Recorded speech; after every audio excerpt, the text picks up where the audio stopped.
Hey, welcome back to Breakfast Extra. Our final segment for today is going to be special. Today we are addressing a deeply concerning issue that affects countless women across Nigeria. Violence against women in all its forms continues to be a major challenge. So from domestic abuse to harassment, many women face risks in their homes, workplaces, and their communities. But there's hope. Various agencies, organizations, and individuals are tirelessly working to raise awareness, provide support, and push for lasting solutions. Today, we're joined by Adeola Potts-Johnson. She's a program lead for WARIF and a leading advocate and expert in women's rights and protection. She will help us understand the current state of violence against women in Nigeria, the policies in place, and what more can be done to protect women and empower communities in Nigeria. Adeola Potts-Johnson, thank you so much for joining us. I'd like to know, can you first of all give us an overview of the state of violence against women in Nigeria today? Are there particular regions or groups that are more affected than the other? Okay. Good morning, everyone. My name is Adeola Potts-Johnson. I am the program leader at WARIF. So violence against women and girls is a pervasive issue here in Nigeria. 1 in 3 women would have experienced either physical or sexual violence or both, and usually perpetrated by intimate partners, or perpetrators are often known to survivors. Married women are at risk of being abused. He has no respect for age or social norms or creed or wherever social ethnicity group. Violence against women is a public health issue, and it's a complex issue because there are a lot of intricate factors that are responsible for it. So moving from societal beliefs, attitude, impunity measures, and also, of course, also have social factors that are also responsible for it. Across the country, we have it much more in the northeast because of the current insurgency. It's also high as a result of social norms and social belief system. Everywhere, including the southwest and the southeast, we also have these cases. And so women everywhere, because it's a global issue, not just in Nigeria, across the whole world, 1 in 3 women. The UN Women reports that, and it's the same as well as the Nigerian Demographic Health Survey has also reported that 1 in 3 women in Nigeria is affected by violence against women. And what are some of the main factors we're looking at that are driving violence against women in Nigeria? Let's look at it from cultural, social, and economic factors. What are we looking at? A patriarchal society where women are subjugated. Women are believed not to have a value without the presence of a male figure in her life. So our general belief across all our cultures in Nigeria is a woman's value, or a woman becomes of high value when she's either a wife or a mother. And then when she's that, for her to keep her home or to keep her marriage, in quotes, she has to sacrifice herself. And so even when we have awareness that talk to women about how to get help, what to do to speak up, the society culture of stigma, silence, and shame, makes women keep quiet, in the quote, because when she leaves or when she speaks out, she's being seen as odd. She's speaking out against societal standards that says the weight of her marriage working falls on her shoulder.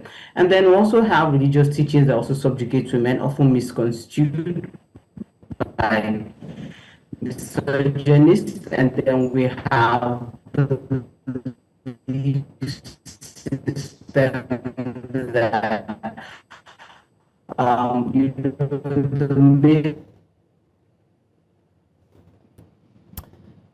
We seem to be having issues with Adeola Potts-Johnson's connectivity there. Let's try to fix it. We're on a short break. When we come back, we're going to discuss the factors in depth. Stay with us. Don't go anywhere.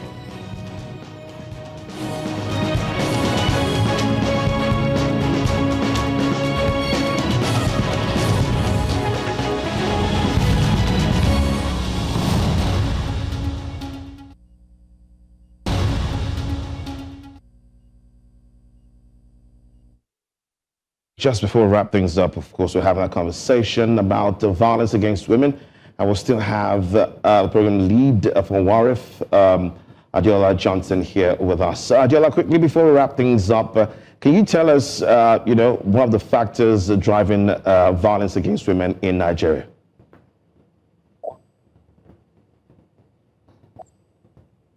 So the factors include cultural factors. We have societal norms that promote, male dominance and women's subjugation. We have religious teachings that are also being misconstrued to support the same. We have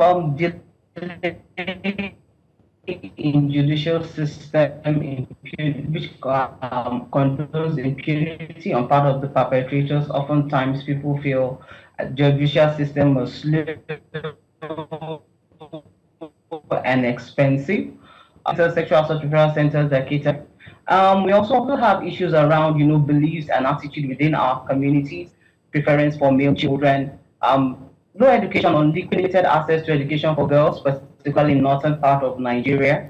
These are some of the factors that contribute violence against women and girls that are completely into the Nigerian fabric. Right. We're now far into the 16 days of activism against gender-based violence. I want you to talk about the laws that exist, but also what solutions can be there to effectively enforce the laws that already exist when it comes to protecting women from violence in Nigeria. Very quickly, because we're pressed for time. Okay, so we have the Violence Against Prohibition, the VAP Act, which is, I think it was promulgated in 2015, and it has not been domesticated in all states across Nigeria. We have good laws. We have the Lagos State Domestic Violence Law Prohibition in Lagos State. We have the Child Rights Law Act of Nigeria. We have Child Rights Law in Lagos State. These laws are in places, but oftentimes awareness is low, and even when awareness is high, the culture of stigma and shame do not allow people comfort to utilize this law. Another factor we have with the law is the fact that we have good laws, but then having a law and implementation is a different ball game entirely. So in Nigeria, we do have good laws, but then in the gap between implementation and the practice of this law is actually a gap that is quite vast. We're not where we used to be, but then we're not where we want to get to yet. All right, thank you so much, Adeola Johnson, for having this conversation with us. But before we let you go, because when we look at the situations of violence against women, most of the times, my gender, yes, we're usually responsible for things like that. What should we be telling our men in terms of, even those who are not guilty of it, what should they be looking out for? What should they be doing to help the situation? First, I'll say stop culture of shaming, support survivors and believe them. Also be an advocate, speak up against it, practice what we preach. Oftentimes people go around saying things that you don't do. We can also speak up for girls and women. Raise your boys and raise your girls equally. They all have equal opportunities. They should have equal rights. One section will be preferred over the other. And then we together collectively can then stand and end the violence against women in our communities. All right, and finally, let's talk about campaigns and advocacy. It's grown along the years, but do you think that it's been effective in changing the mindset and attitude towards violence against women and other genders across Nigeria? And or should we be doing more? I believe the campaigns and advocacy have done quite a lot. We are not where we used to be.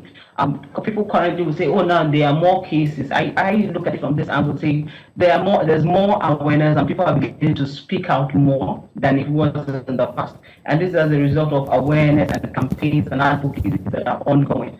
However, even though we know that most advocacies and campaigns take place most times in urban centers and peri-urban centers, we still have the rural communities being left out, either as a result of limited access to digital technology or because of difficult terrain in locating them. There's more to be done, and I would say that advocacy and campaigns are currently ongoing.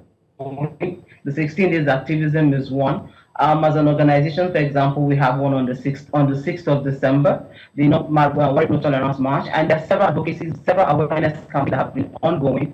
However, having knowledge also is quite different from attitudinal change, but then having knowledge is one thing or one factor that promotes attitudinal change. So awareness and campaigns are necessary. However, we need to do more. What is ongoing is good, but it is not the best yet.